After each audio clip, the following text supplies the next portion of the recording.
Now that it's officially this season, your opportunity is here. All the time and effort you put in over the offseason, it's time to make that pay off now. I can remember having multiple seasons as a younger player, super excited about how much better I'd gotten and all the work that I put in, only to get to the end of the season and feel regret over how I performed, how it shook out, and I don't want you to feel the same way. The truth is, the results you're going to see this season aren't just about how talented you are, how much work you've put into this point. It's about how well you manage yourself over the next coming months. So in this video, I'm going to break down the 3 things you need to do in order to maximize this season. We'll talk about exactly how you should be training, both on the court and off the court, as well as all the other little things that you need to make sure you're doing in order to make this season the best one you've ever had. And make sure you stay tuned for the 3rd reason, because there's a difference between having the best season ever and having to live with the regret of what could have been. Now, the first thing that's so important when it comes to having the best season ever is that you need to do enough for your situation. Every player is in a different situation. Maybe you're starting, maybe you're the first player off the bench, maybe you're not getting that many minutes. Maybe right now you're just working and trying to earn your spot. But one of the biggest mistakes that players make is they put in all this work over the offseason,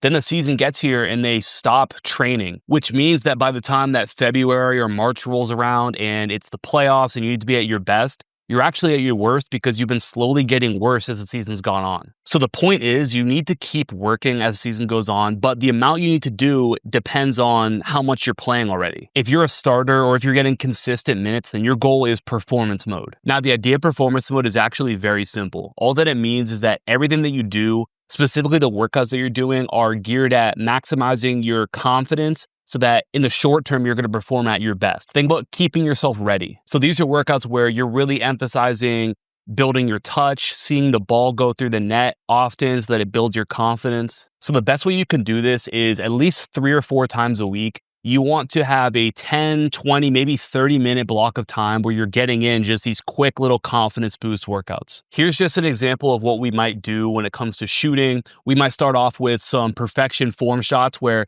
the only shots that count are ones that are only net, so that, again, you're building that confidence, seeing the ball go through. Then we might go paint jumpers where we're mixing up the type of shot that we're shooting, but everything is in the paint. Then we might work on relocation threes, which would just simulate us relocating after your teammate drives and kicks it out to you for a 3. And then maybe we work on some 2 dribble pull-ups going either direction on both sides. So nothing super complicated, but enough that you're going to be able to build a solid feel, build a solid rhythm, and see the ball go in so that when you get to games, you feel good, you're prepared to perform at the highest level you can. Now, you can also do this for ball handling, for finishing, whatever the situations that you are going to be in the most, wherever you need to be the sharpest, being really purposeful about what you're doing to make sure that you're maximizing your confidence and that you're maintaining your current skill level as the year goes on is super important. Now, if you're not playing that much, like if you're pretty much riding the bench, then you might want to shift into more of a learning mode, which just means that you're trying to get better and actively improve your skills as the year goes on.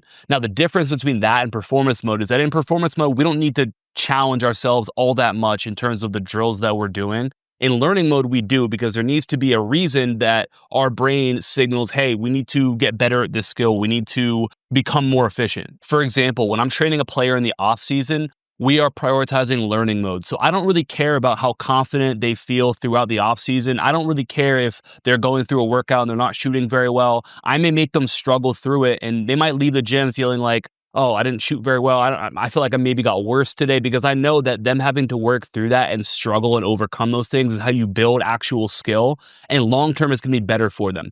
But that same player, if I'm training them during the season, I'm thinking in terms of performance mode. How can I make sure that they are at their peak confidence when they play in their game tonight or their game tomorrow? So we're going to make things a little bit easier. I want them to be successful, see the ball go through the rim as much as possible, make sure the ball feels good in their hands when we're doing ball handling or finishing or whatever the case may be. And if they're really struggling with something, we may scale back so that it's easier and then they feel more confident with the results. Again, that's something that you need to assess for yourself, but I'll link a video up above that goes a little bit more in depth into this. Bottom line is, just because you've gotten here and you've put all this work in over the offseason doesn't mean that it can end here, because otherwise you're going to be getting worse and less sharp as the year goes on. So you need to make sure that you take time at least 3 or 4 times a week, and you get in those quick workouts that are going to allow you to maintain the level that you're at and feel confident the whole way through the year. The second thing that's super important for you to do if you want to make this your best season yet is stay physically sharp. Much like we talked about when it comes to your skills training, if you've been consistently in the weight room lifting, getting stronger, working on your athleticism,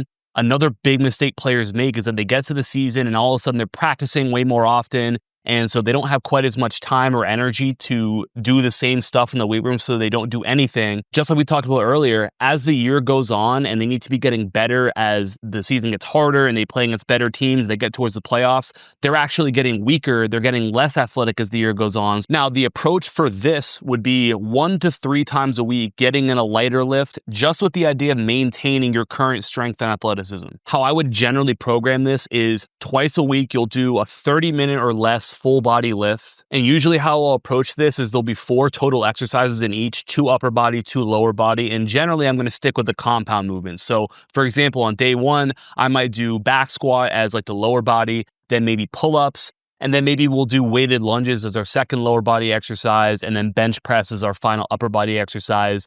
That can be something that you're doing for maybe 2 sets of each, so super light. The only goal that we have right now is just to maintain the strength that we have so that we're at our peak for the entire season. I can't overstate how important it is for you to feel physically good as the year goes on. If you maintain your strength, you're going to be better able to handle all the difficulty and all the bumps and bruises that come along with having a long season. Going with that, it's also so crucial that you're maximizing the amount of sleep that you can get, especially on weekends or days that you might have off. Really prioritizing getting as much sleep as you can in order to recover, making sure that you eliminate any of the unnecessary stressors. So doing your schoolwork on time, prioritizing, having great time management skills is another really important factor to being at your peak throughout the entire season. Now, the third thing that's going to make or break your season and is an absolute necessity if you want this to be your best season yet is that you need to study the game and build your basketball IQ. Now, I mean this in a couple different ways. For the majority of players, when they think about improvement, they think about reps and putting in more time and doing more drills and more workouts. But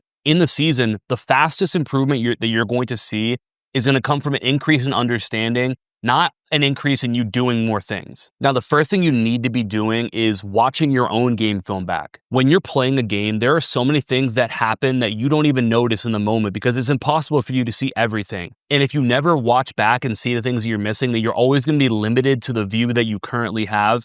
And if your goal is to be better than you were or to take a step forward, you can't be limited by your old vision. So go back and watch yourself on film and look for different things like the decisions that you make when you catch the ball, the different looks that the defense is giving you, which shots you get consistently, which ones maybe you're missing consistently, how defenders are guarding you specifically, and any other opportunities or advantages that maybe you're missing. It's so important that you go back and study those things. When you see patterns, the game slows down. And when the game slows down, that's when you truly feel confident and in control. And the second thing you should be doing all season is watching players who play similar positions to you. For example, if you're a high school point guard and you use a lot of ball screens in your offense, then you should be watching college point guards and studying how they use ball screens. When they come off it and they see the defense in a drop coverage, what do they look to do? When they come off a ball screen and they get blitzed, what are their options? This is going to help you to be a step ahead on the court when you're in those same situations, and you can essentially steal reps from other players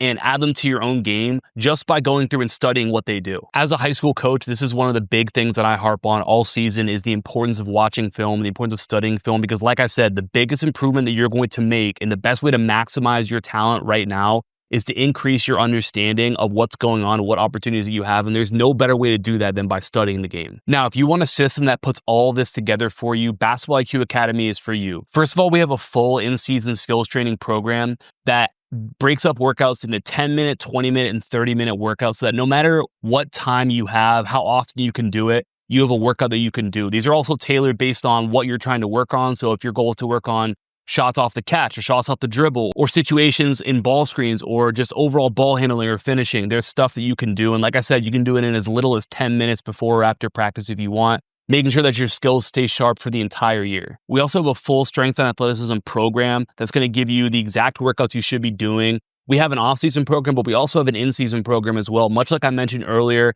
will be a couple workouts a week, making sure that you maintain your strength and athleticism throughout the year so that when you get to the end of the year and you need to be at your best, you know that you are. And most importantly, Basketball IQ Academy teaches you how to play the game. We break down film, we train decision-making, and we show you exactly how to read the floor, create advantages, and make the game simpler. So if you truly want this to be your best season yet, this was built just for you. That'll be the top link in the description down below. Highly recommend you check that out. Drop a comment down below. Let me know what your goals are for this season. I really appreciate you for watching. Talk soon. Peace.